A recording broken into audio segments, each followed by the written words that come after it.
In the year 2147, Earth was not the cradle of civilization it once was. Instead, it had become a patchwork of territories, ideologies, and ceaseless conflict. The once blue skies were often marred by the smoke of battle, the oceans no longer pristine but battlegrounds for naval supremacy.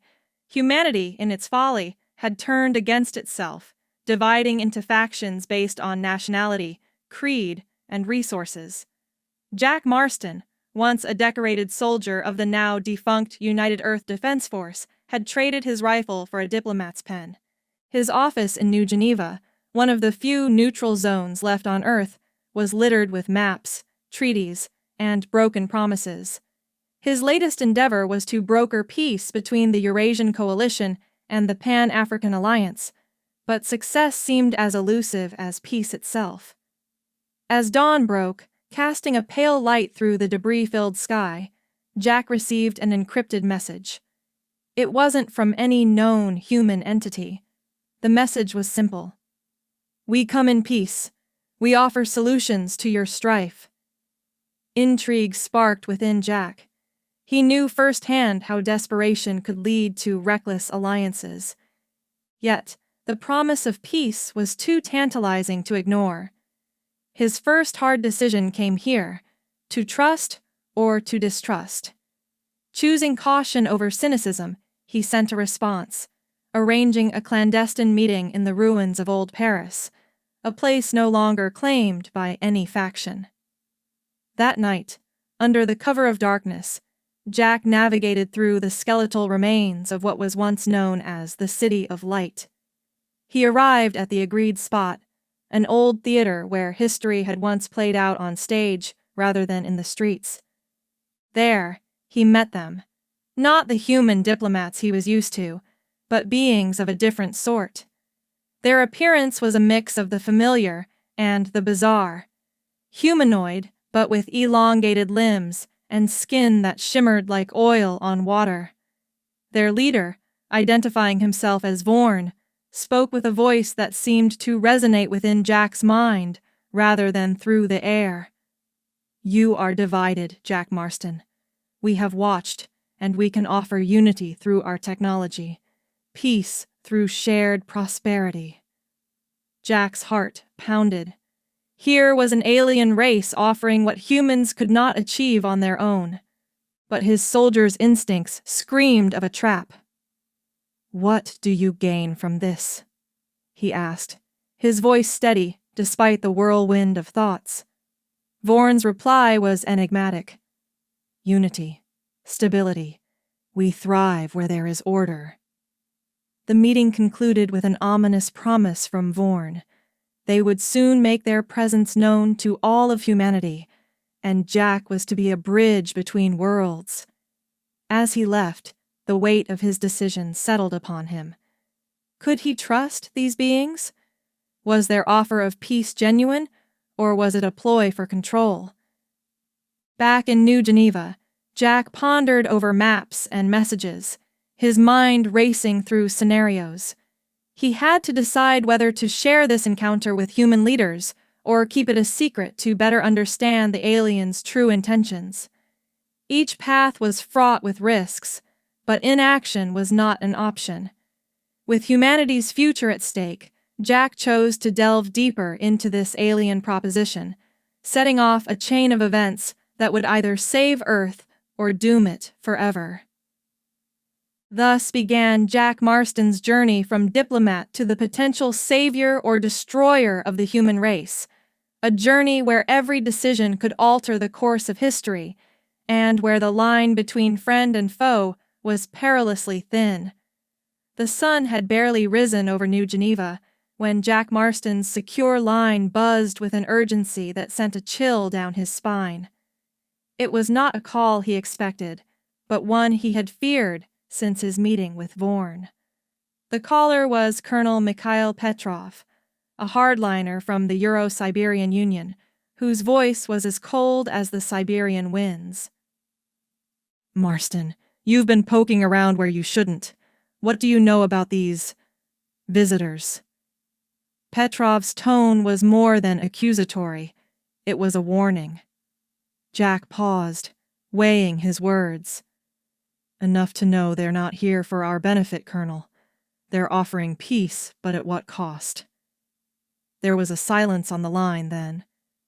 Prove it, or this conversation never happened. The call ended abruptly, leaving Jack with the echo of Petrov's threat. He had to act, but carefully. Trust was a commodity scarcer than water in this fractured world. He decided to meet Kalar, the alien who had shown signs of dissent against his own kind, in a secure location outside the city, where the remnants of an old vineyard now stood silent. Kalar was already there, his form blending with the shadows of the morning light. "You've stirred the pot, Jack," he said, his voice carrying an alien resonance. "Petrov is not the only one you've alarmed." "Why help me?" Jack asked, his hand never far from the weapon at his side. "Because not all of us agree with the subjugation of your species. My people are divided, much like yours." "I believe in a different path, one where we learn from each other without domination." Jack's mind raced with the implications. "Then we need allies, human allies, but I need something tangible to convince them." Kalar extended his hand, revealing a small, intricate device. "This is a communication disruptor. It's how they've been manipulating your leader's decisions. Use it wisely." That evening, Jack convened a clandestine meeting with representatives from various factions, including General Maria Cortez from the South American Union. The meeting was held in the underground tunnels of New Geneva, a place where secrets could be whispered without fear of betrayal by the sky. Cortez was skeptical, her gaze sharp as she examined the device Kalar had given Jack. "You expect me to believe this piece of alien tech can control our minds?" "Not control, influence," Jack corrected. "They've been doing it subtly, nudging decisions, exacerbating our divisions." "Why should I trust an alien over my own kind?" she challenged, her hand resting on her sidearm. "Because you've seen the unrest grow without reason, haven't you? Wars that should have ended, didn't. Peace talks that should have succeeded, failed," Jack replied, his voice firm. Cortez's eyes narrowed, but she nodded slowly. "If what you say is true, we need to expose this. But how?" "We need to catch them in the act," Jack proposed. "We set up a decoy meeting, make it look like we're discussing a new alliance, but in truth, we'll be monitoring for interference." The plan was risky, but it was the only way to prove the alien manipulation without causing immediate war. They chose the ruins of Old Berlin for the decoy, a place symbolic of both division and unity in human history. As the day of the meeting approached, Jack felt the weight of his decisions. He had chosen to trust Kalar, perhaps naively, but the alternative was to continue in ignorance, leading humanity further into the aliens' trap. During the decoy meeting, surrounded by the ghosts of a bygone era, they waited. The air was thick with tension until, suddenly, the devices around them began to malfunction, confirming their fears. However, just as they were about to celebrate this proof, Jack noticed something off. Kalar was missing. A terrible thought crossed Jack's mind. Had he been played? He had gambled on trust, but now faced betrayal, or worse. The chapter ended with Jack, standing amidst the ruins, feeling the seeds of distrust he himself had planted beginning to sprout within him. The path forward was now murkier than ever, with allies who could turn at any moment and an enemy whose face was still partly hidden in shadows. The air was thick with the tension of impending conflict as Jack Marston navigated through the labyrinthine streets of Neo-Beijing. The city, a blend of ancient culture and futuristic architecture, was the chosen ground for the first formal meeting of the newly formed Earth Coalition. Leaders from across the planet, once enemies, now sat at the same table, bound by a shared fear of alien subjugation. In the grand hall of the Jade Pavilion, Jack stood before a room filled with skepticism and whispered alliances. Beside him was Kalar, whose presence alone was both a testament to the truth of Jack's warnings and a source of discomfort for many. "Humanity stands at a precipice," Jack began, his voice echoing through the vast space. "We've been offered a false peace, one that will chain us to alien interests. Only by uniting can we hope to resist." The room buzzed with discussions, but it was General Maria Cortez who cut through the noise. "And how do we know this isn't just another ploy? Your friend here could be leading us into a trap." Kalar stepped forward, his alien features stark against the human backdrop. "Because I've risked my life to warn you, my people are not monolithic. There are those of us who see the folly in this conquest." Jack added, "We've already seen their manipulation. We need to strike first, hit their communication nodes, disrupt their control." Agreement was reluctant, but there, with each leader seeing the strategic advantage in unity. Plans were made, alliances tentatively forged. The first target would be an alien relay station in the Himalayan mountains, a key to their global control network. As the meeting dispersed, Jack felt a hand on his shoulder. It was Colonel Mikhail Petrov, whose earlier warning now seemed like a prelude to this moment. "Marston, I hope you're right about this, because if you're not, we're all signing our death warrants." The operation in the Himalayas was covert, executed under the cover of a raging blizzard. Jack, Cortez, and a small elite team, including Kalar, set out. The journey was harrowing, the cold biting at their bones, but the urgency of their mission kept them moving. When they reached the relay station, hidden among peaks that scraped the sky, they found it surprisingly unguarded. "This feels too easy," Cortez whispered, her breath visible in the frigid air. Jack agreed, his instincts screaming caution. They moved in, Kalar using his knowledge to navigate the alien tech.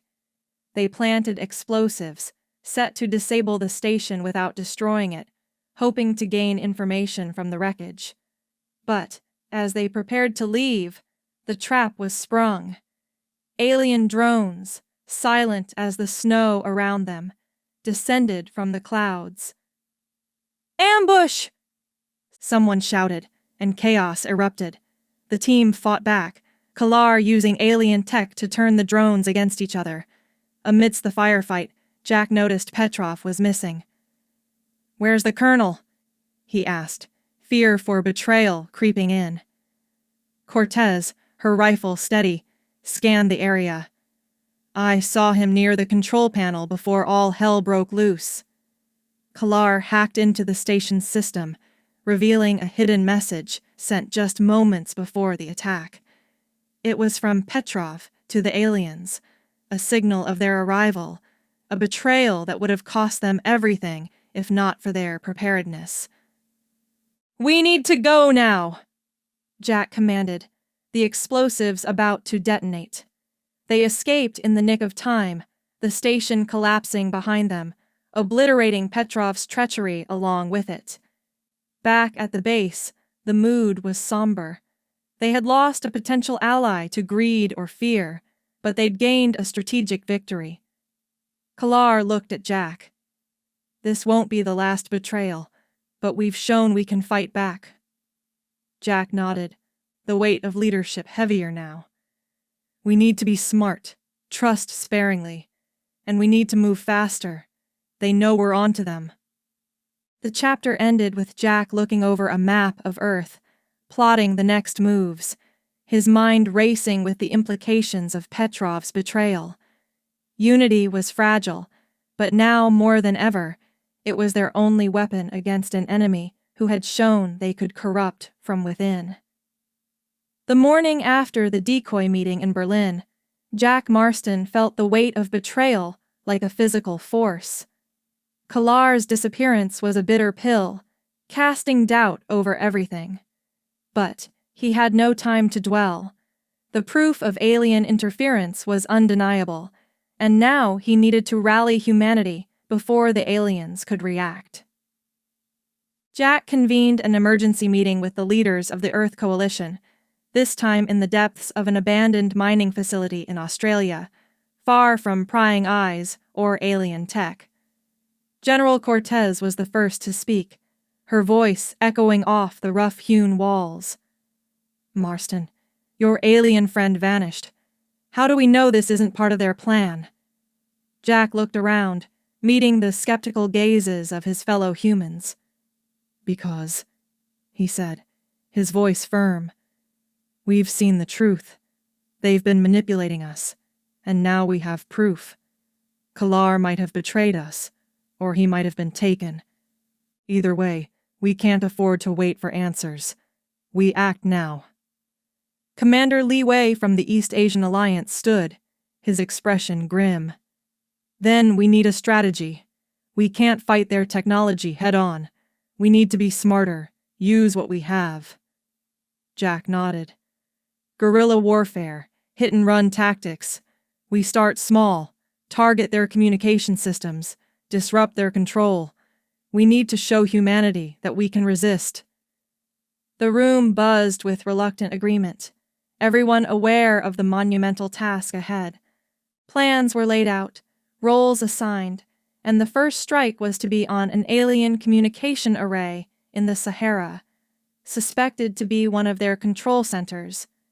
As they prepared, Jack felt a pang of loneliness.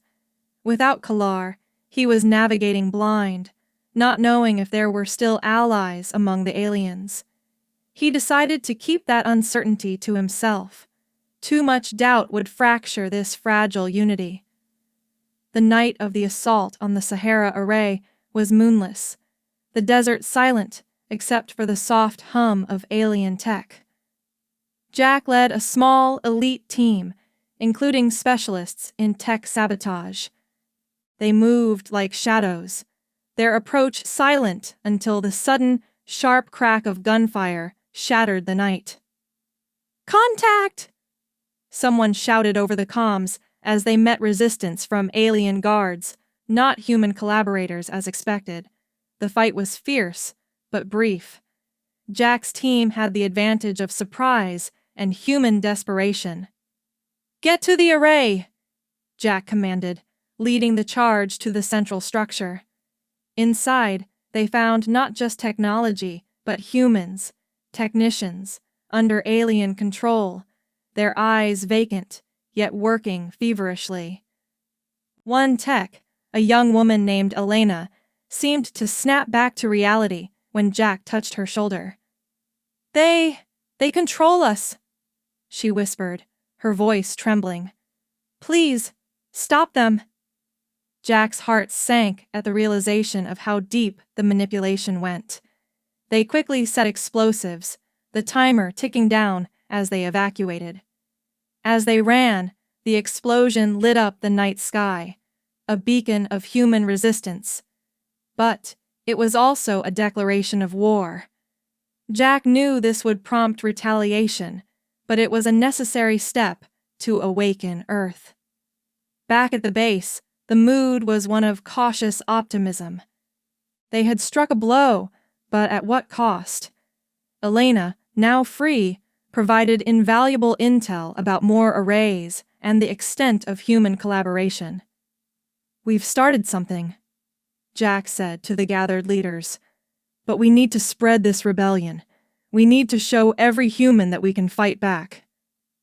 As the meeting disbanded, Jack received a covert message, an encrypted signal from none other than Kalar. "I was taken, but I escaped. I'm with others like me, Jack. We're not your enemies. We're coming to help." The revelation sent a shock through Jack. Was this another twist, or the dawn of a true rebellion?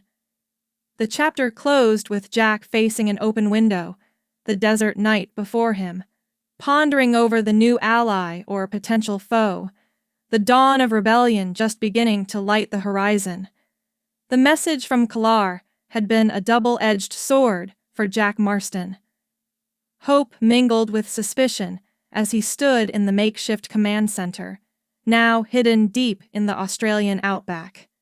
The desert's vast emptiness seemed to mirror the uncertainty of their situation. "We need to confirm this," Jack said to General Cortez, who had become his closest ally in this fight. "If Kalar is sincere, we might just have a chance to turn the tide."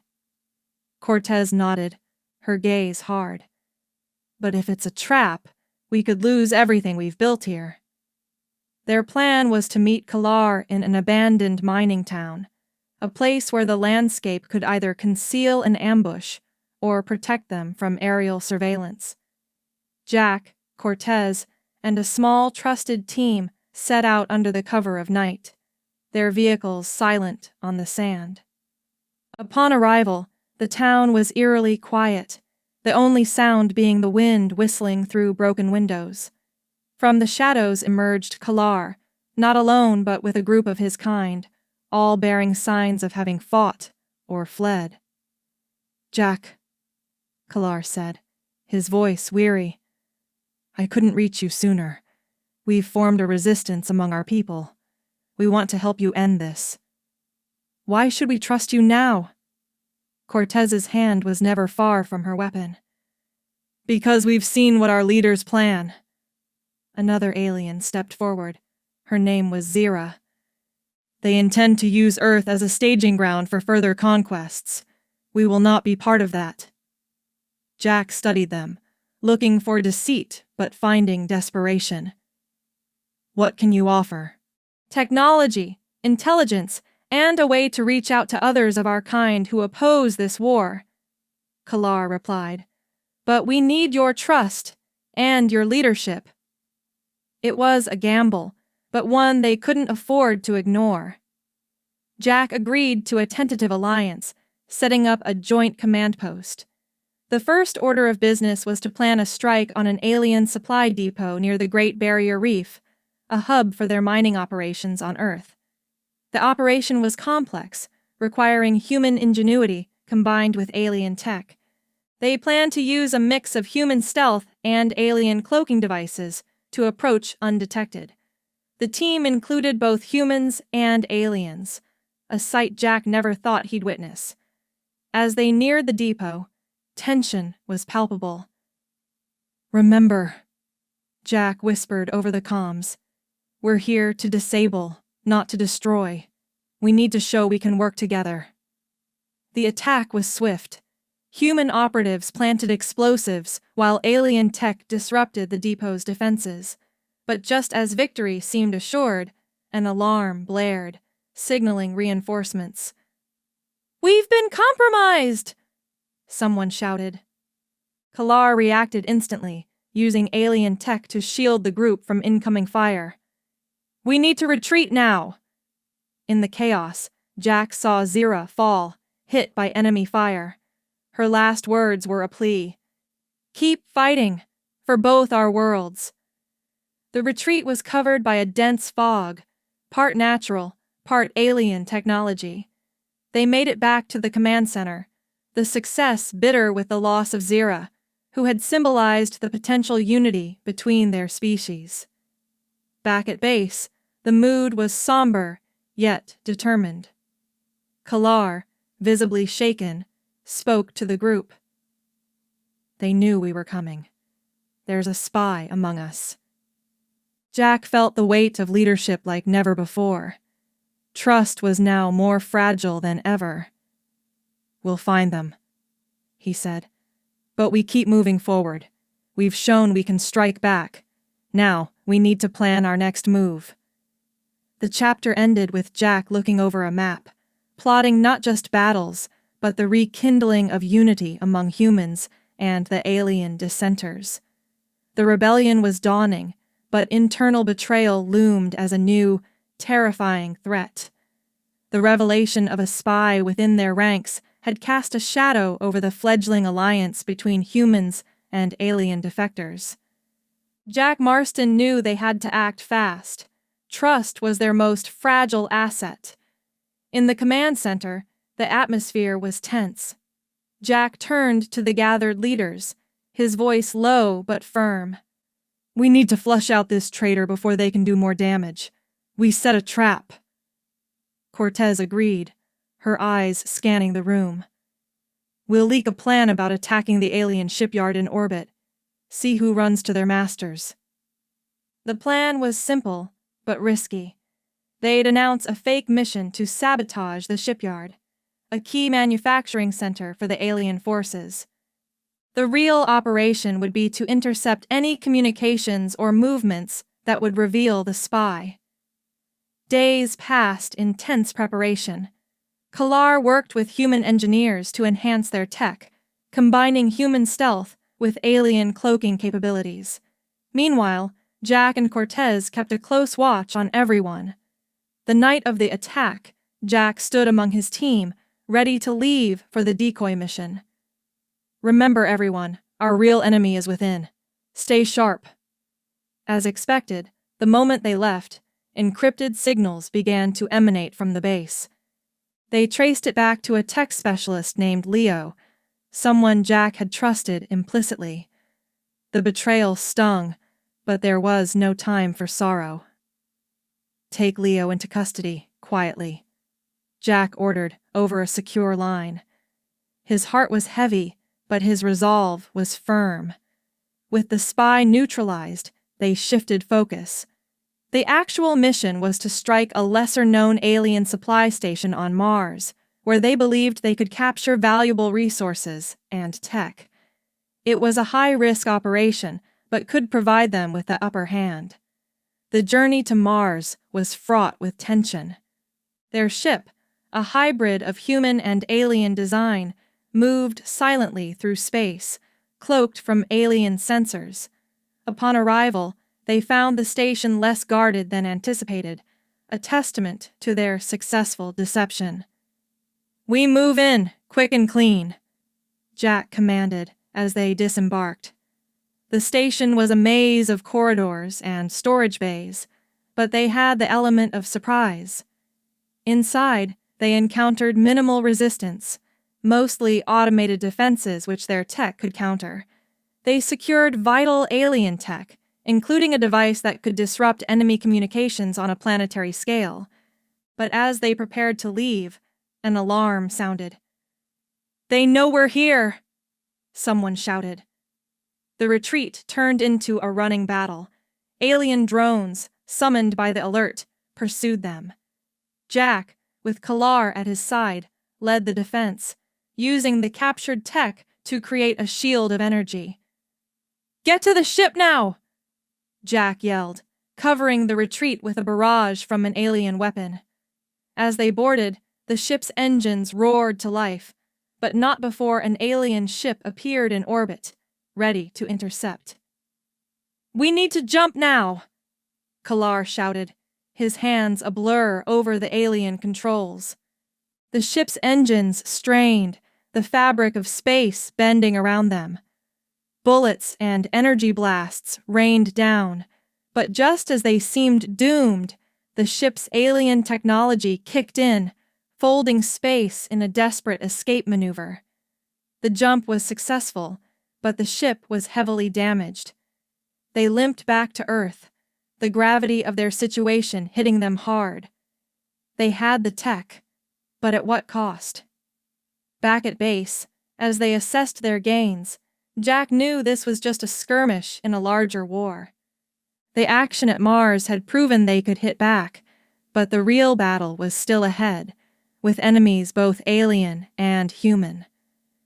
The chapter ended with Jack looking over the new tech, a grim determination in his eyes, knowing every victory came with its price. The silence in the command center was palpable as Jack Marston studied the new alien technology they'd captured from Mars. It was a beacon of hope in the midst of an impending storm. Earth's solar system was under siege, alien ships blockading every planet, cutting off resources and communications. The atmosphere was tense, filled with the unspoken fears of humanity's last stand.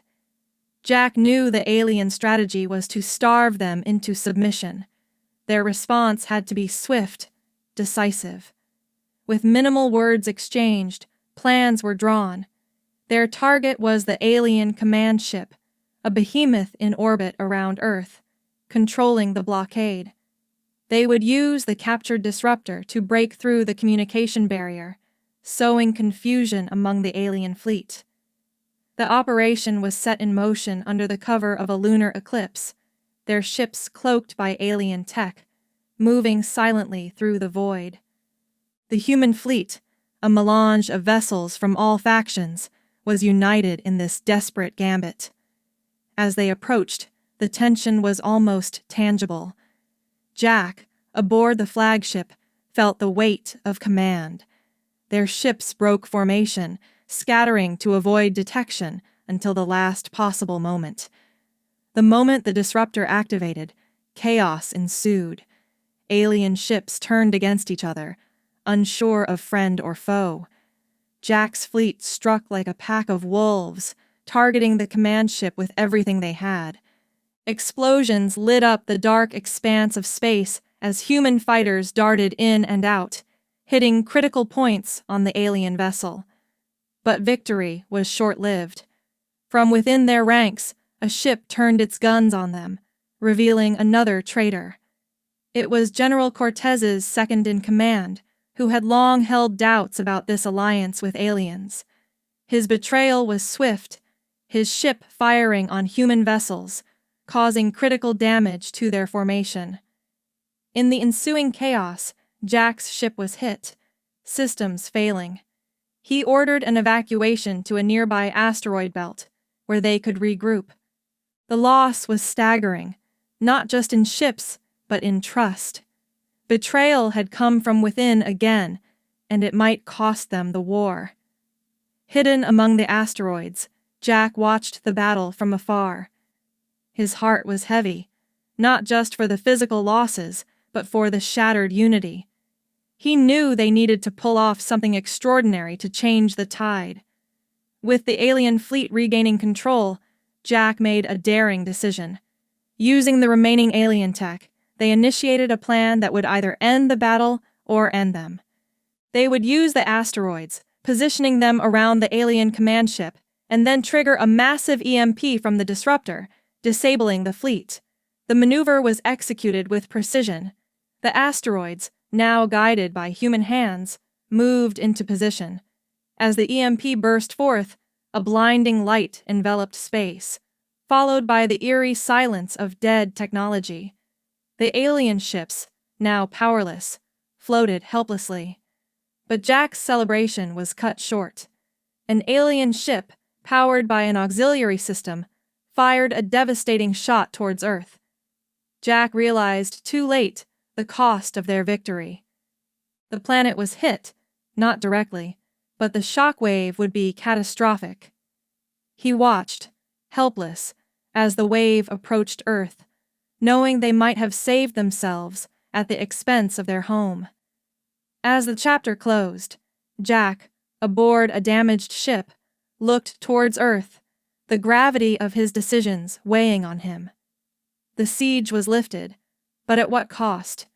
The betrayal from within had nearly undone them, and now they faced the aftermath of their Pyrrhic victory, with Earth's fate hanging in the balance.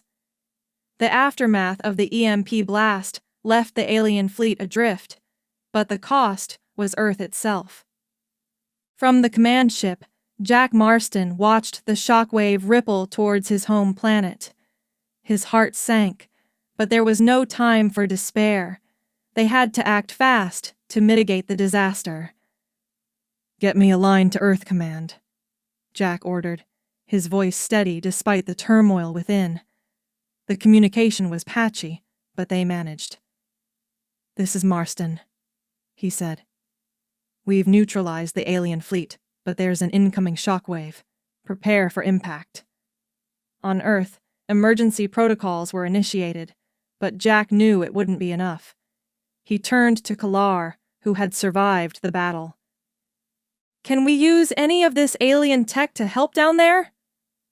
Kalar, working feverishly, replied, "There's a shield generator on one of these ships. If we can activate it, we might deflect some of the impact." With no time to waste, Jack organized a team to secure the shield generator. The operation was fraught with danger. Alien ships, though powerless, still housed automated defenses. They fought their way through, the urgency of their mission giving them an edge over the dwindling resistance. Finally, they reached the generator. Kalar worked with human engineers to reroute power from their own ships to the alien device. "It's not designed for Earth's atmosphere," Kalar warned, "but it might just hold." As the shockwave neared, the shield flickered to life over Earth's most populated areas. It wasn't perfect, but it was something. The impact was felt across the planet, causing massive destruction but not total annihilation. Back in space, the human fleet regrouped. Jack stood before his crew, his expression one of grim determination. "We've given Earth a chance. Now, we finish this." Their next target was the heart of the alien command structure, hidden in an asteroid base near Pluto. It was the last stronghold of the alien forces, where their leader, Vorn, was believed to be directing the remnants of his fleet. The journey was quiet, each person lost in their thoughts, knowing this was the endgame. As they neared Pluto, they found the base heavily fortified, but the EMP had weakened its defenses. "We go in hard and fast," Jack commanded. "No mercy, no prisoners." The assault was brutal. Human ships, now adept with alien tech, sliced through the defenses. Jack led from the front, his ship at the spearhead of the attack. They met fierce resistance, but with each ship they destroyed, the human resolve only hardened. Inside the base, they encountered Vorn. His presence was commanding, even in defeat. "You've won this battle, but your species will never know peace," he hissed, his voice filled with venom. Jack, with no time for philosophical debates, responded, "We'll take our chances. It's over, Vorn." A fierce melee ensued, with Jack and Vorn clashing personally. It was a battle of wits, strength, and technology. In the end, Jack, with the help of Kalar, managed to overpower Vorn, securing the alien leader. With the base under control, Jack broadcasted to all of humanity. "The alien threat has been neutralized. We've won, but at a great cost. Let this be the dawn of a new era for Earth, an era where we stand united, not just against external threats, but for each other." The victory was bittersweet. Earth was scarred, but it was free. Jack, now a hero, stood among the ruins of the alien command, his thoughts on the friends lost, the betrayals endured, and the unity achieved. As they prepared to return to Earth, Kalar approached Jack. "Your species has a future, Jack, and perhaps so do those of us who chose to stand with you." Jack nodded, a weary smile on his face. "We'll need allies, Kalar. Let's make sure this unity isn't just for war." The chapter, and with it the story, ended with Jack looking out from the ship, Earth in view, a planet battered yet unbowed. Humanity had won, not just the war, but a chance to rebuild, to learn, and to live in peace, with the lessons of unity etched into their collective memory.